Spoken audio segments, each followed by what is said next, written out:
Welcome to Mysteries, Myths, and Legends. I'm Taylor. I'm Savannah. And welcome to the show. Happy Wednesday, everybody. Happy Wednesday. Happy 52nd episode. Yay, 52. Had to think about it for a second. Big 5-2. So when this is out, the Super Bowl will have already been done. But for us recording, it hasn't happened yet. So, but it's what's funny is that Super Bowl Sunday also happens to fall on my personal favorite holiday, Euphoria Day. Yeah, I didn't even think about that. Yeah, so I keep seeing these things like Bengals versus whoever they're playing, the Rams. No, actually nobody cares about that. It's really Maddie versus Cassie, which you would just have to watch the show to know. But I'm excited for Euphoria Day / I guess the Super Bowl. Yeah, see, like, I don't even watch it, so I can't even relate, but Tragic. I'm gonna watch it. I need to go back and rewatch, because I wanted to start, like, this year, but I don't feel like watching season 1. Okay, but you have to. Fun fact, I made Savannah watch the first episode of season 2 with me after not seeing any of it previously. Yeah, and that made me want to watch it, but I don't want to have to go back. Well, too bad you have to. Yeah. But speaking of things we're watching, I just have to say that right before recording this, I was watching The Conjuring 3. The Devil Made Me Do It, and that movie is so scary. And I know you don't watch horror movies. Yeah, I don't think I could do that one. It's scary. It's scarier than I thought. See, if you're saying it's scary, then I'm going to find it really scary. It's like very jump scary. So like not like deeply. I mean, it's also scary because it's like real. No, like the jump scares is what gets me though. Yeah, no, like that's what I don't like. Me too. They do there's a lot in that movie. Oh god. So yeah. So but anyway, if you like scary movies, definitely watch that movie because spooky. But okay, before we get into our stories, I have a quick little update for you guys. So don't even remember which episode it is, but throwback to before when I told a story that really happened to me in real life and my roommate Dina of a ghost encounter that we had at my grandparents' house. So definitely go back and listen to that episode. Do you remember which one it was, Savannah? No, and we had like just talked about this too. I know. Well, whatever. Well, I'll put it in the comments below which episode it is to hear the first part of the story. But a little update to that is, so I don't actually go visit up there too often. It's really far from where I live. But when I do go, obviously go see my family. But my parents they live a lot closer. So they go all the time. So they actually went up to my grandparents' house last weekend. And on their way home, I was awakened on Sunday morning from a call by my mom and to tell me a ghost story. Okay. Now, when I tell you this is not common in my family, my parents we don't really discuss ghosts. They know how big I am on ghosts, but like the second I knew that my mom was calling to tell me a ghost story, I knew it was serious. So I was like, oh Lord. So, my family were together, like my aunts and uncles and my parents were at my grandparents' house, and they were all just sitting around the table together when they heard a huge crash, and there was nobody else in the house that weren't like sitting all together in this one room. And they couldn't figure out like where, because the house is like pretty big. So they were like, where did that come from? So everybody goes like on the search to find like what it was in the house. And eventually they find it. And it's upstairs in my parents' room's bathroom, which is creepy. God. But here's the thing. So the conversation that they were having literally right before the big crash, was that my uncle and aunt were listening to the podcast. Shout out John and Heather if you're listening. And they were just talking about like how much they liked it and talking about me doing it. And that's when it crashed, is what my mom said. Oh my God. And I was like, oh, good. And so throwback, if you didn't hear the other story, basically we witnessed a clock fly across the room as we were talking about my grandma. So we kind of just assumed it was my grandma's ghost. And now that happens. And what had happened was attached to the bathroom wall was like a mirror that has been there since before I was even born. So a long, long time. And it fell off the wall onto the tile floor and somehow did not shatter. Landed perfectly upright. No way. Yeah. Like what? But here's where it really kicks in, you know, whatever. The mirror could have fallen at just a coincidence time, you know. It's the same exact wall in the house as the clock that flew off was. So that oh my God. freaked me out just a little bit, you know. See, do you have a ghost relative that listens to the podcast? Okay. Is that what we're hearing? I really hope so. That would be amazing. If you're one of my relatives that is a ghost, please, you know, reach out. I would love to talk. Yeah. Find a way to like comment or something. I don't know. Exactly. Comment on our Instagram, please. Right. It's like Ghost Grandma 001. Oh my God. Shout out to my grandma. Yeah. That's funny. Anyway, so yeah, just had to give that little spooky update in my real life. I love that. Oh my God. Oh, you love it? Oh, I hate it. No, I think that's so, I don't know. I mean, I don't hate it. It's just a little creepy. I don't think I've ever had like an actual interaction with a ghost or anything. I've had a lot. So they just add it to the list. Like you. They do. I mean, what can I say? But anyways, that's all I really have for intro topics today. Okay. Yeah. Well, I mean, nothing's going to top that, so I don't really have anything to say. Except for that, me and Taylor were just talking about this before we started recording, that we're both, like, tired. Literally so tired. So, we're, like, we always, like, work our whole day job and then come on here at night and record. So, this is, like, our second job we do for free. So, we're struggling through it tonight, but it's okay. We'll get through. The energy is low, but we're going to bring it up for you guys. Yeah, it's still fun. It is. Even if we're tired. Yeah, but you all better be having fun. Okay, and I do have a really good one today. Okay, good. What is it? So, have you ever heard of Helltown, Ohio? No, I have not. Sounds fun. Okay. It's, honestly, it's pretty cool. I don't know. So, Helltown, Ohio, it was not, like, that's not really the name of the town, but that's just, like, a nickname it's gotten. Oh, okay. I thought it was really called that. Yeah, it's, I mean, I'll get to why it's called that, sort of.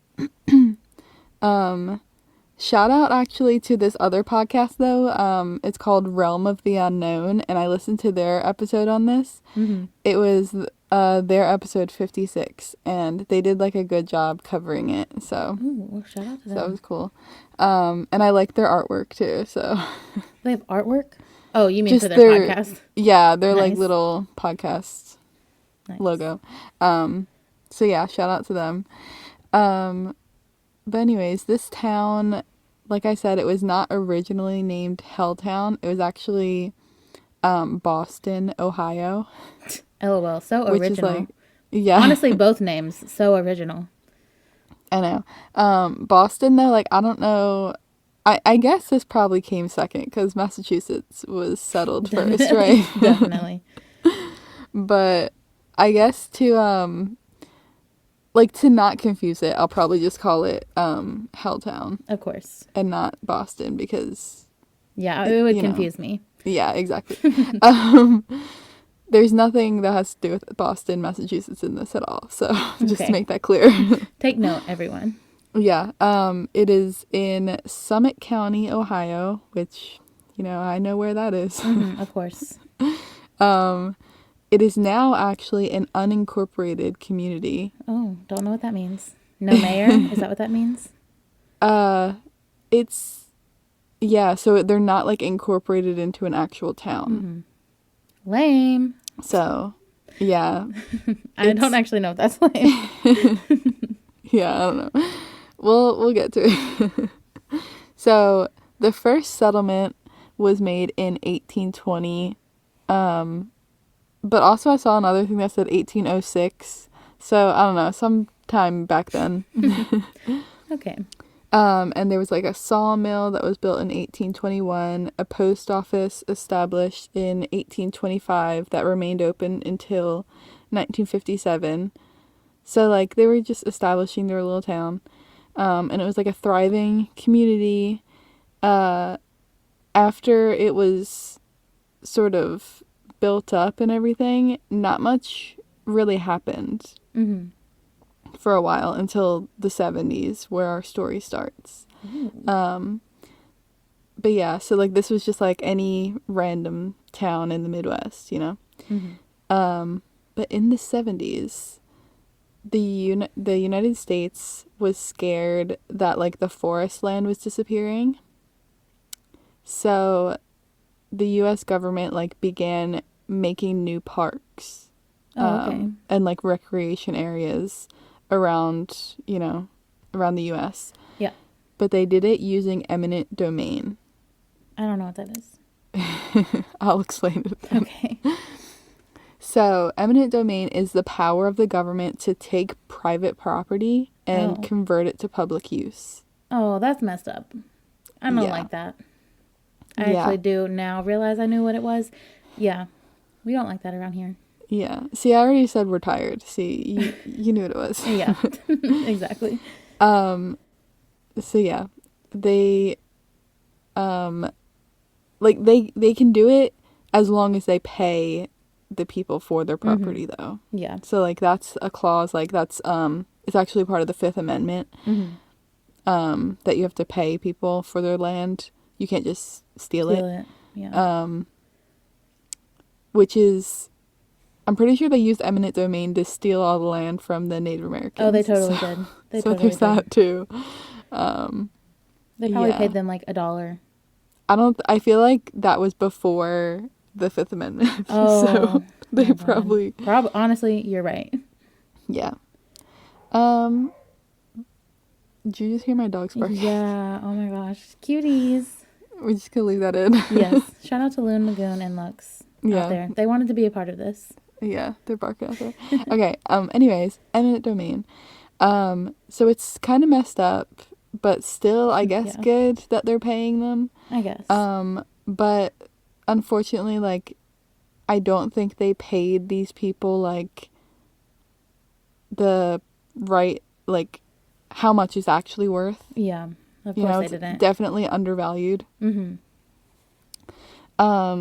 So President Ford signed a bill in 1974 that gave the National Park Service the jurisdiction to take back land to make parks using this. I would be so mad if somebody took my... Well, actually, maybe I wouldn't be too mad. But if I lived on the land, I would be so mad if they took my house to make a park. Yeah. Oh, you're going to get even more mad when I keep talking about it. Oh, Lord. Yeah, so unfortunately, Boston, Ohio was one of these places. No, not Helltown. Yeah. This was before it was Helltown. Yeah, pre-Helltown. Yeah.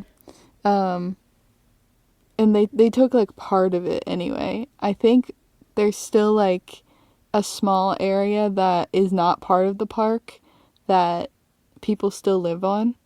And that's why they're, like, an unincorporated town, because their main town got taken by this park. Yeah. It sucks. That's horrible. So yeah, in 1974, the U.S. Park Service bought up a lot of the land and houses in the area. And this would become the Cuyahoga Valley National Park. I've heard of that. Oh, you have? Yeah. I don't think I've heard of it before I did this research. It seems kind of cool though. Like, I looked at pictures. Like, these parks look beautiful. Oh, I'm sure they're so pretty. So at first they actually made this area a national recreation area, and then it became a national park, and I don't even know like what the difference between those two are. Basically none. Like, yeah, I think maybe just the name. Like, yeah. You know who would know? Leslie Knope. Yeah, right. A recreation area versus a park. Like, maybe one you can camp in? I don't know. Maybe. You're not asking the right person if you're asking me. Okay, well, so they bought up the houses in the area, and a lot of people, like, some people did sell their houses. They're like, okay, fine, like, we'll take your money and leave. Mm-hmm. But some people didn't want to leave. Like, a lot of people didn't want to. But they had to just kick these people out because they're like, well, we're taking your land. Like, sorry. That's so bad. Yeah. It's really bad because can you imagine that? Like, well, if actually, that just happened... I can imagine that because right behind my house that I grew up in, they're putting in a new highway, right? Yeah. And so, because I know you know where it is. And they actually took, like, my house is the last house, basically. Like, from what they actually had to take.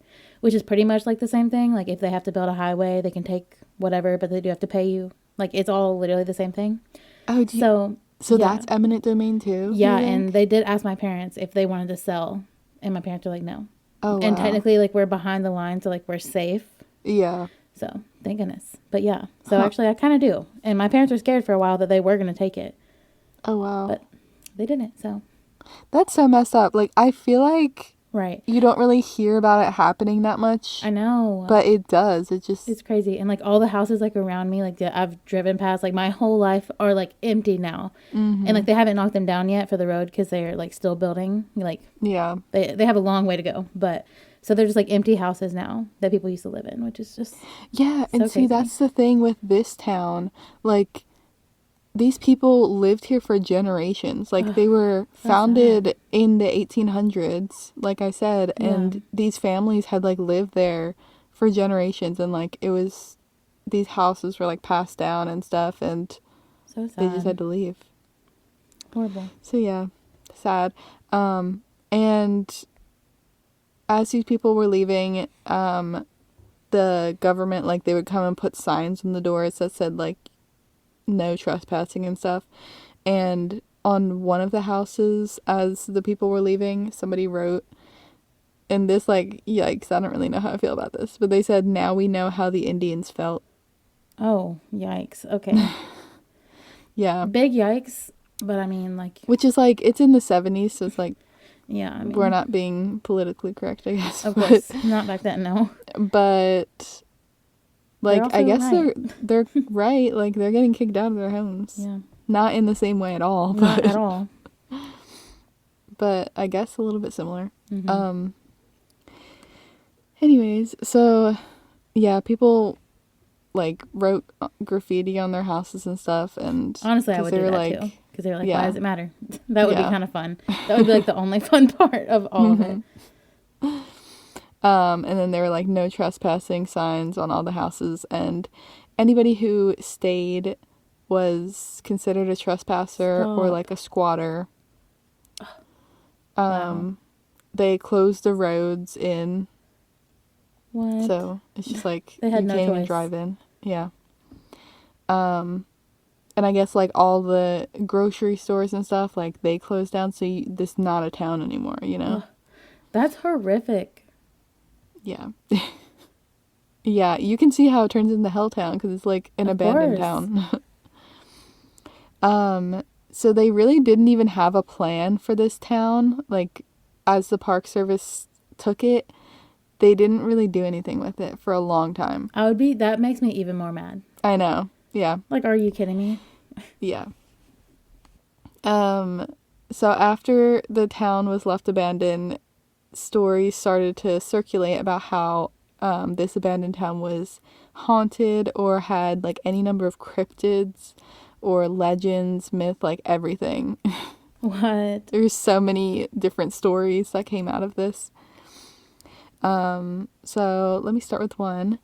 There is a church that was abandoned in the middle of the town, and people say that this is where Satanists come and meet to do their rituals. Yeah. Makes sense to me.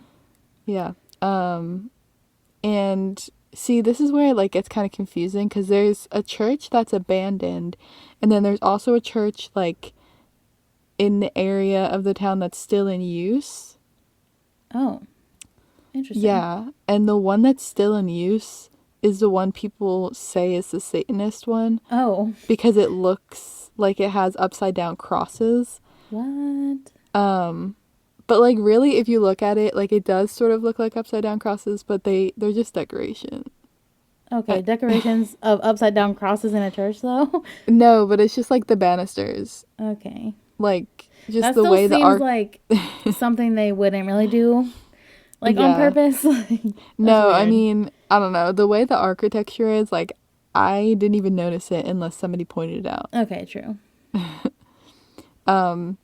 I'll post a picture of it so you guys can decide for yourself if you think it's upside down crosses. Yep. Peep the gram. But people think that that's the abandoned one, and it's not.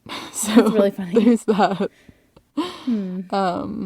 So that legend is kind of like, you know, X'd out. Yeah.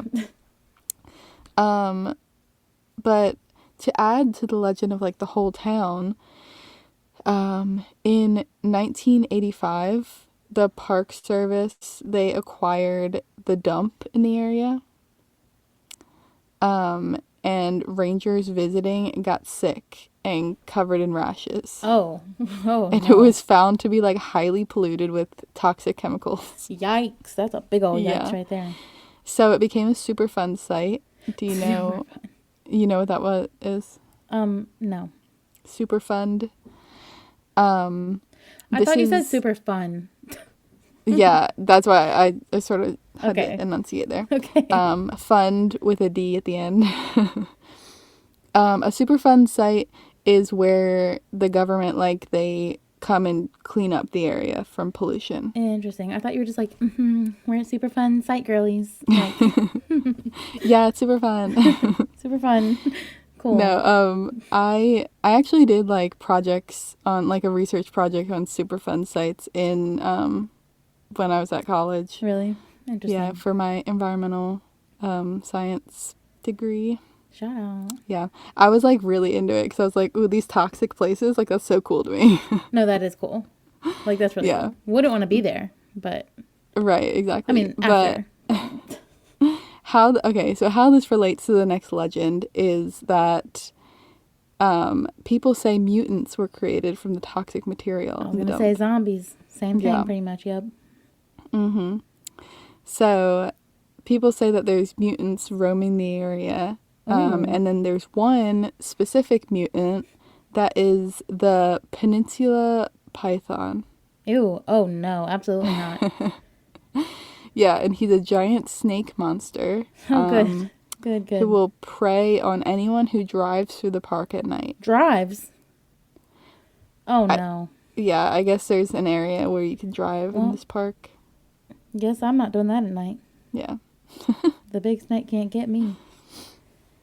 Or probably if you walk there at night, too. But it's just like, don't be caught there at night. You don't have to worry about that. Yeah. So this super fun site, though, back to that a little bit, it took until, like, they were still cleaning it up as of 2015. Oh. From 1985 to 2015. No way. That's really bad. Yeah, I mean, these sites, like, they can get really bad. Yeah, you would know. Yeah, I mean, I won't go too much into it, but like people in the past, like they would just throw toxic stuff into a dump or like into the water, and they'd be like, "it's fine." Yeah, but it's like years later, they did that in Wilmington. They put Gen X in the water. Yeah. Rip. Yeah, rip. So there's a few other legends that are popular. So there's one where there's just like a crying baby heard throughout the town. Ew, creepy. Yeah. And there is another legend where a hearse will follow you around, just like driving with no one inside. That's kind of funny. Yeah. This next one's not so funny. There's a story of a suicide that took place in Helltown in 2004. It's not confirmed if this is actually true. But supposedly somebody took their life in one of the houses. No. And now they haunt the area. No. So yeah. And there is also a road right by there that people call the End of the World Road. Ooh, spooky. Mm-hmm. So this road is actually, like, the actual name of it is Stanford Road. And people call it that because it's, like, low-key unsafe. There's like this really sharp turn at the end. Mm-hmm. And there's like no lights around. Yikes. So when you go to turn, it's like pitch black, and for a second you can't see the road in front of you. Oh, that's horrifying. Mm-hmm. Yeah. But like, why do I feel like I would want to go see it? I mean, I would totally do it. So scary though. I don't like it when I can't see the road. No, I know. Me too. So, I'm like losing my spot here. Okay, so as I said before, people still live in the town, like outside of the park limits, and they don't like the stories that people tell about the area. Yeah. And they actually love the park, but like, I guess they're sad that it displaced people, but I mean, if it doesn't affect you. Yeah, I mean, I wouldn't care either. Savage. And this town is like, it's near Cleveland, so it's like near a big city enough. It's like close enough to a big city where you can like go and stay in the city when you're visiting. So if we were going to go. You're saying we're going to Helltown? Is what you're saying? Maybe. I don't know. I'm down. If we would, like, we could stay there. Okay. But this is going to be sad for you. The buildings were demolished in 2016. No. Yeah. Oh, Savannah, we missed it. I know. I know. I was so ready to go, and then I saw that. I was like, no. So there's just nothing left? Yeah, it's just the park now. No. Dang it. I'm pretty sure. I mean, I guess we would have to go to find out, but... I mean, I'm still down to go to Helltown. Yeah. It is still really sad, though, that it was demolished in 2016 and not, like, way before that. No, for sure. For sure. Because these people had to leave their homes in the 70s. That's ridiculous. Just for it to sit abandoned for all that time. No, that's so messed up. That's beyond. Like, I would be so mad still. Right, if I was that person that had to move. Like, also, though, I don't know if they didn't knock down the town and everything because of the toxic waste and everything. That's true. Like, was that affecting the town? Definitely. Or, like, I mean, it could too close? I don't know. So maybe it is better off that they, left the town. I mean, yeah, that way they didn't become zombies or mutants. Exactly. It could have been Zombie Town instead of Helltown. Exactly. No, but I think, okay, Helltown, I need to find an abandoned town like that. Because do you ever watch those videos on YouTube of people going into abandoned houses and stuff? Of course I do. I love going into abandoned houses. I want to go to some so bad, but I'm also scared too. It's scary. I've done it. It's scary, but it's fun. Yeah. Never trespass. I would never do that. Right. Wow. Oh, Helltown. Yeah. So that's the story of Helltown, filled with monsters and big snakes and possibly zombies. So, what's so interesting? So, if you've listened to this podcast at all, you would know that me and Savannah always connect our stories. Oh, God. In some way, shape, or form. And I won't tell you what the connection is. You'll just hear it for yourself. Because it's not something I'm going to start out with. So, but just know, I have a good title for this episode. Okay. I'm ready. So, this week, for you, I have the legend of Jeju Island. So, this one's going to be a little bit different, like from the usual, okay? Okay. So, I somehow stumbled upon an island that has so many different stories. Ghosts, legends, cryptids, curses. We got it all. This one. So, like this island, like basically, I'm going to say you don't want to go there, but also you do. So, I just, I don't know. Okay. So, Jeju Island is located right off the top, like of the southern tip of South Korea. Okay. So, something that might shock you, as I am here telling you the story of this island, is that Jeju Island is actually known for its beach resorts, honeymooners, and like quirky museums. Oh, wait. She's a travel destination. And you're about to tell us how scary it is? I sure am. So it's actually estimated that there are about 15 million tourists that visit this volcanic island every single year. That's a lot. Yeah. Of people. So yeah, apparently like it's got the best like climate, and it has like really pretty hikes, and it's literally beautiful, like crystal blue waters. Like the pictures. Peep the Instagram. Okay, see, we already have connected because we both have like beautiful nature destinations. Exactly. And that's not even the big connection. Oh my God. Because this park that I talked about, it was beautiful too. I didn't even mention. Yeah. But see, that's what it is. The most beautiful places have the darkest histories. Right. Dun dun dun. Mm-hmm. So, yeah. So basically, this is like a getaway paradise island. Like everybody wants to go here. And actually, back in 2011, Jeju Island was declared one of the global 7 wonders of nature. Oh, wow. So, she's very famous for being beautiful. But, you know, it might have some blue water, some green hills, beautiful mountains, but it also has a dark side. Dun, dun, dun! Had to add the drama. So, of course, I'm going to give us a little history, but not a lot. So, back in 1948 and 1949, the Korean government was super, super duper concerned about the communists taking over Jeju Island. I don't really know much about Chinese history, but that wasn't that long ago. So, this was literally right before the Korean War in 1950. Okay. So they sent out troops to deal with this issue because they were like, they are not taking our island.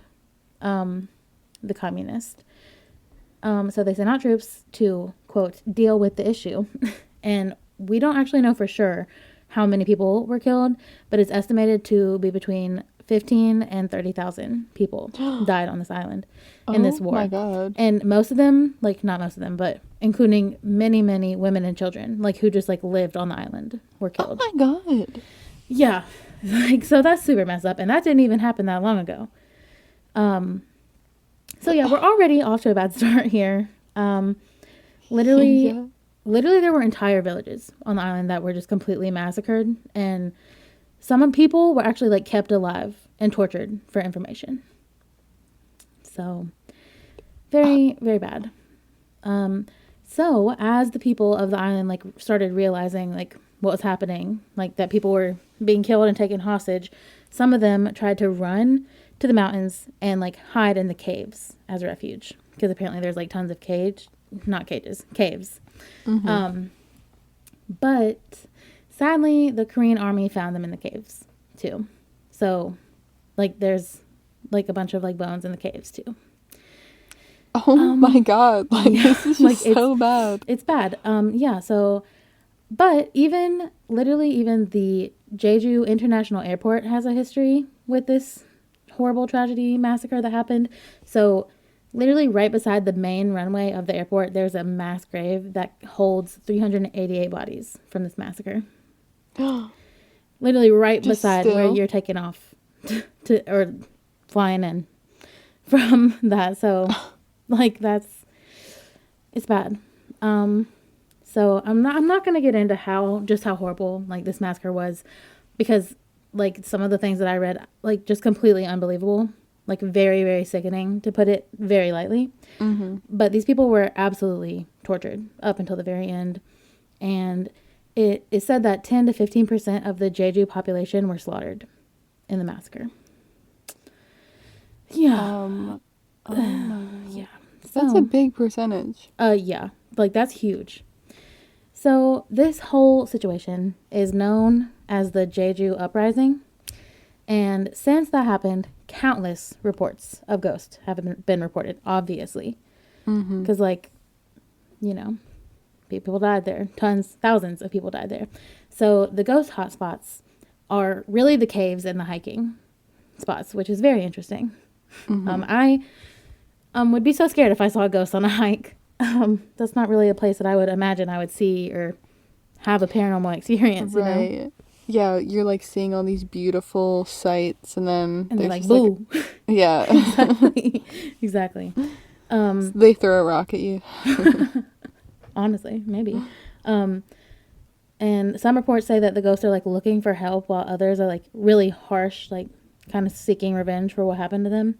But it doesn't really say like what happens like to the people. Like I couldn't find any personal stories of what happened, but everybody warns you, if you're like a visitor, that nobody should be caught hiking or anywhere near the caves or mountains in the dark. Period. Like you do not need to be outside in the dark. So that's scary. You know. I mean, do people do that anyway? Maybe. I don't know. Like, I don't know. Caves are cool.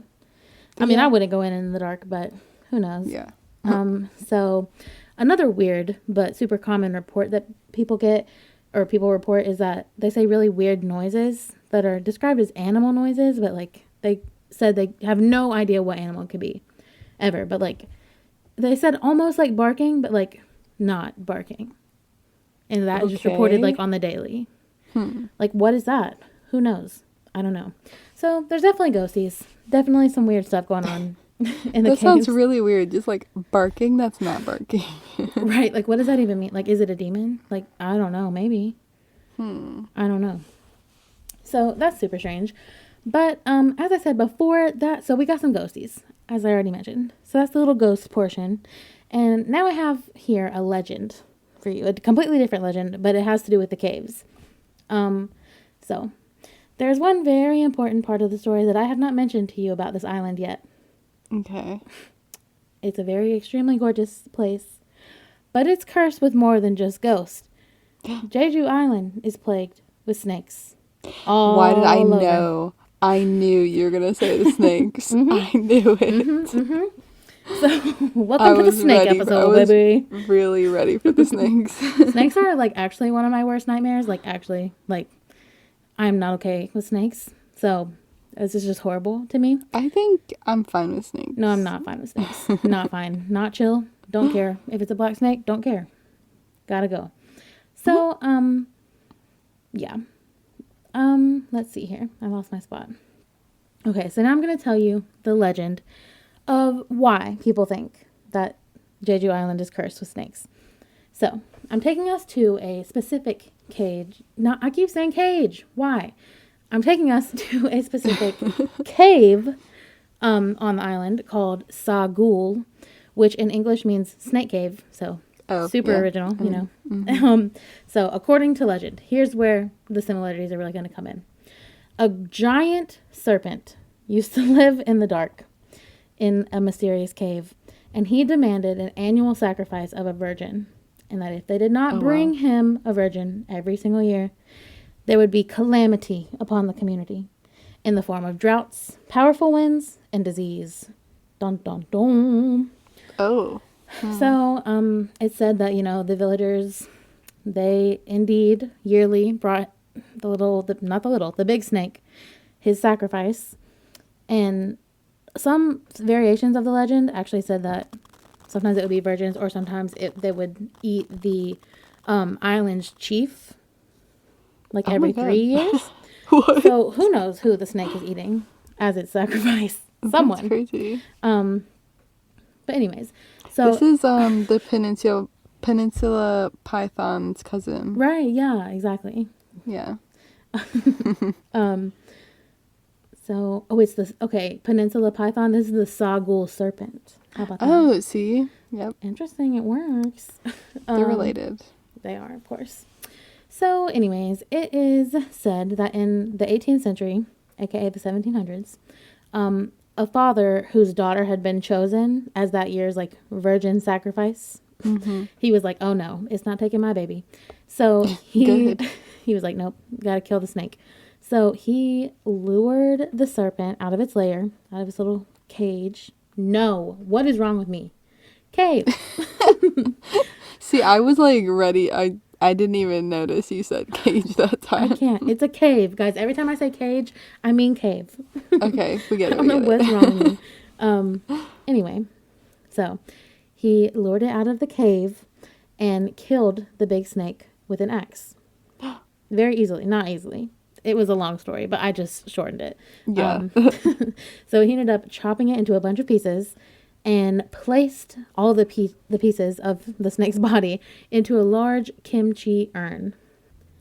So, although the snake's mortal body, was killed, its spiritual form, aka to me, big ghost snake, Yeah. terrorized the villagers in their dreams. Oh, Basically, in their dreams? Yes, all of them would have nightmares every single night, and he would be begging them to release his spirit from the urn. Oh. Yeah, so the villagers dealt with these nightmares for years until eventually somebody just got tired of it. And somebody went and opened the urn and dumped the contents on the ground. They were like, you know what, I'm done. I don't care. And so when they dumped the contents of the urn on the ground, it was not at all what they expected. Instead of, basically nothing or body parts, it was hundreds of live snakes that came out of the urn and quickly slithered away onto the island. And that is why it is said that the island is cursed with snakes.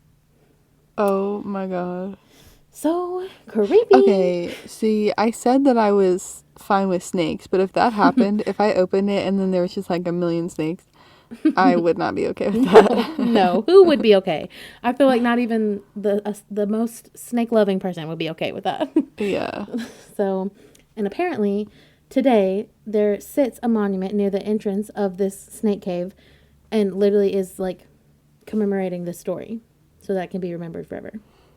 So that's kind of cool. So the people of the island believe that is true. So, and so do I, obviously. Yeah. It probably is. Big snake, scary. Big ghost snake. I don't think we've ever had that one before. See, I guess the big ghost snake, like the ghost is not, there's not a ghost anymore.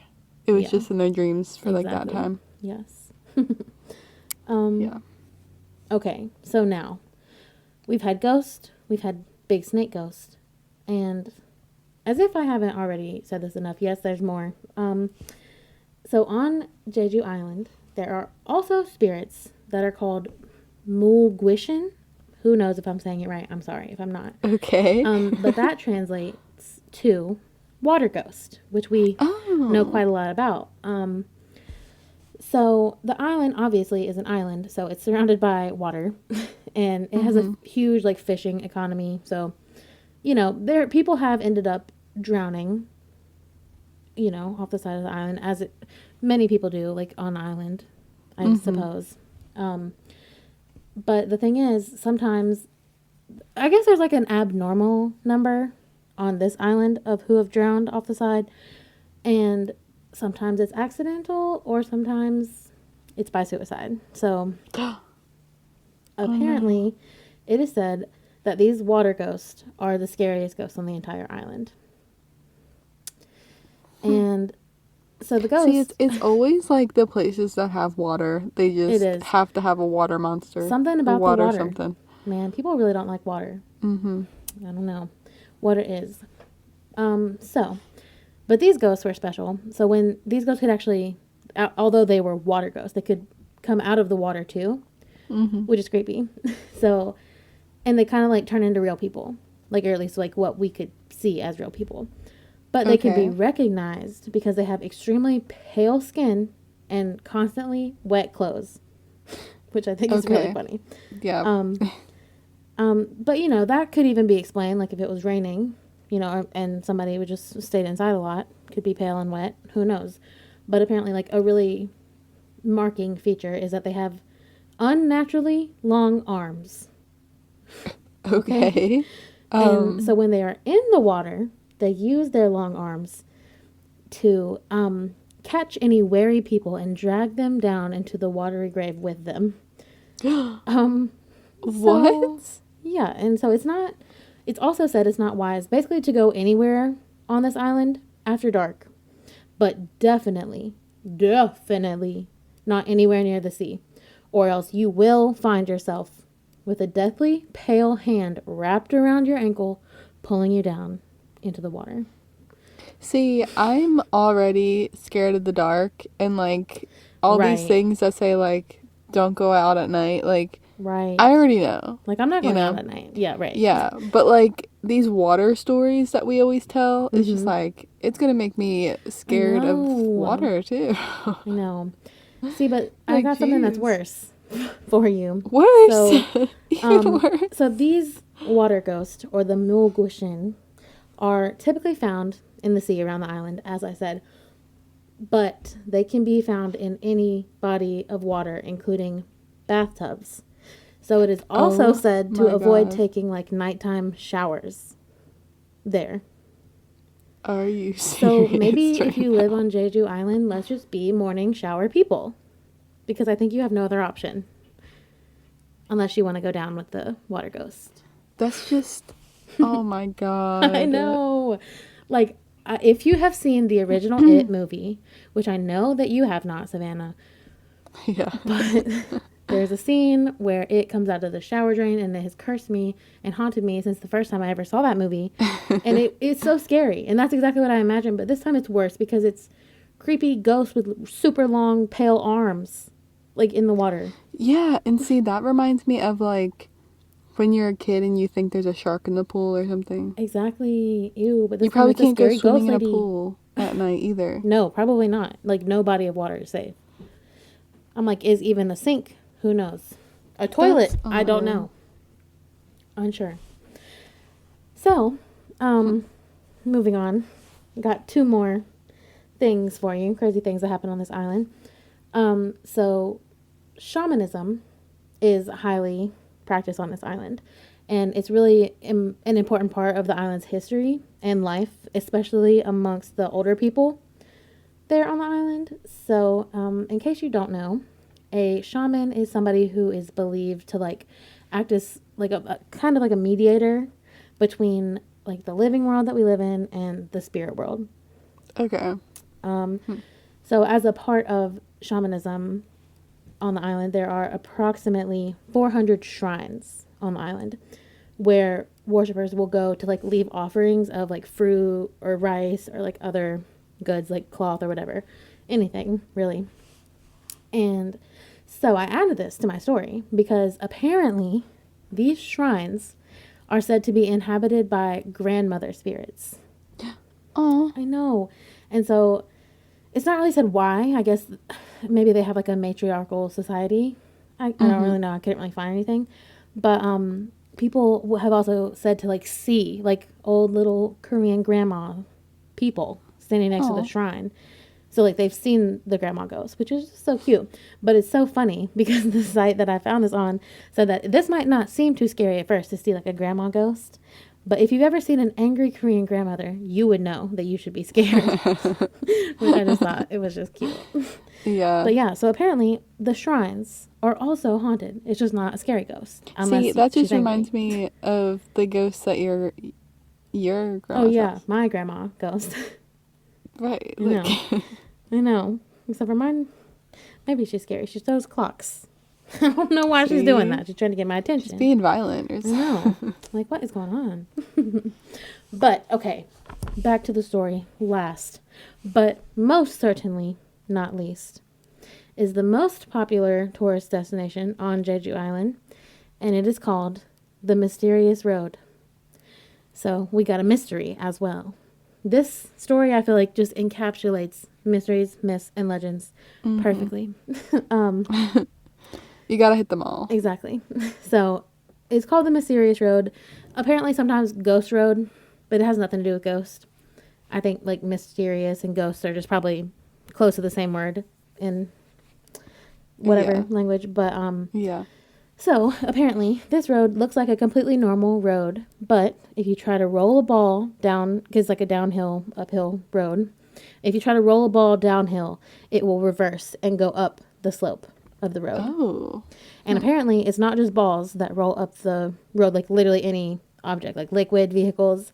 Like if you pour it down the road, it will go up. Can you, like, not drive your car? Like, how do you... So, don't get too freaked out by this mystery, because apparently it is just a completely natural optical illusion. Oh. So, it's not really a mystery. Okay. But to people who don't know, you know, it is like, what's going on. That is really cool. I know. So, like, you know, I wanted to end on a little bit of a lighter note. And I personally, I love optical illusions. Like, I love trying to figure it out because my brain, you know, it's crazy. So, but to be honest, I don't know how to still feel about the snakes. Oh, I know. Or really the water ghost. But that is the legend of Jeju Island. Yay. See, I still kind of want to go. Listen, I want to go too because first of all, when you see the pictures of this place, you're going to be like, all right, Taylor, let's book it right now because it's beautiful. I mean, you said it was number 6 on the list. I think it was number 7, but yes, it's beautiful. Let's see. Beautiful. But like the snakes, listen, I really can't. I can't do the snakes. And I don't know what about if it's common like to see them like in the resorts areas. Oh God, yeah. But like imagine going on a hike. Like we want to go on a hike. We're going to see a snake. I can't. I'll have a heart attack. Yeah. What about the ghost snake from in Ohio? In Helltown. Listen. I kind of like that ghost snake. At least compared to this one. At least he didn't demand a sacrifice every year. Yeah, see, this one just like it'll just get you if you're out at night. Like, you know. I don't know. Yeah. Neither one are really great. Wouldn't really want to come across any giant snake or a giant ghost snake. Yeah. Or just a real small snake. Or just a regular snake. Nope. Want no part in any of that. Mm-hmm. But anyways, definitely go check out our Instagram. You're going to want to see the pictures of these places because it's crazy. And rate and review us on Apple Podcasts and Spotify, please. Thinking, I guess I don't really have anything else. Yeah, me either. Okay, well, see you next week. Okay, cue the music.